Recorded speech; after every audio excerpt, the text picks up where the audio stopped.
ஷே நந்தி ஐயா, திருச்செந்தூர் சஷ்டி இதோட கணக்கு கடைசி காலத்தில், கடைசி கட்டத்தில், கடைசி முடிவில் முடித்து மிதிச்சிருங்க ஐயா. நம்ம உட்காந்துருக்கோம் ரேடியோ போட்டு கொட்டு மேலே அடிக்கான் பின்னாடி. இந்த கிராமத்தில் சுத்தமாக புடுக்குலையும் குண்டிலையும் சாணம் வச்சு ஆகணும் ஐயா. காலையில் கணக்கு போடுதான், எப்படி பாட்டு போட்டு குழல் ஊதுதான் பார்த்தீங்களா ஐயா.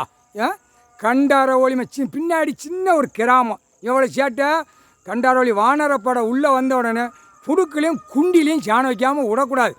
அலசி எடுக்கணும், அலசி எடுத்து சாணம் வைக்கணும். பூரா அரசியல்வாதி தான் இவ்வளோ சேட்டை. ஏண்டா காமுட்டா பேல கம்முன்னு போங்கடா. ரேடியோ போட்டு கொட்டு மேலே அடிக்கான். காலையில் கணக்கு போட்டுக்கிட்டு இருக்கார் கடவுள் நீதிமான். எவ்வளோ கொட்டு மேலே அடிக்கான். அப்போ பயம் இல்லை, பயமே இல்லை. அப்போ அந்த பயம் கொடுக்கறது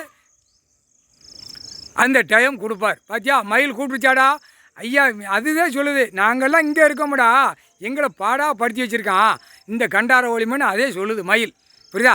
எல்லாமே மயில், எல்லாமே ஐயா சாப்பாடு கொடுக்காரா. அது அவர் தாண்டா படைச்சார். படைச்சது பூரா அவர் தான் சாப்பாட்டு உணவு கொடுத்து கொண்டே இருக்கார். முக்கால் சத்தியம் சஷ்டி இதோட க்ளோஸ், சஷ்டி இதோட க்ளோஸ். அவன் வாகனம்லாம் பிடிக்காச்சு, வாகனம் கிடையாது, புளித்தியும் கிடையாது. அது சும்மா வச்சுட்டு ஆடிட்டாலே தான்.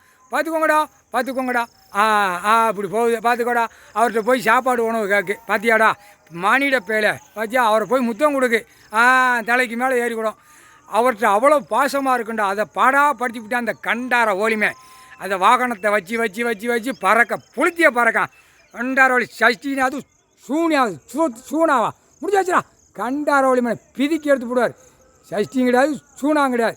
இன்றைக்கி திருக்கல்யாணம், இன்னைக்கு கல்யாணம் முடிக்கானா. அவரை முட்டா பேலை முடிஞ்சு வச்சுடா. பார்த்தியா கடவுள்கிட்ட சிவனும் பார்வதி 2 பேர்த்துக்கும் தோகையை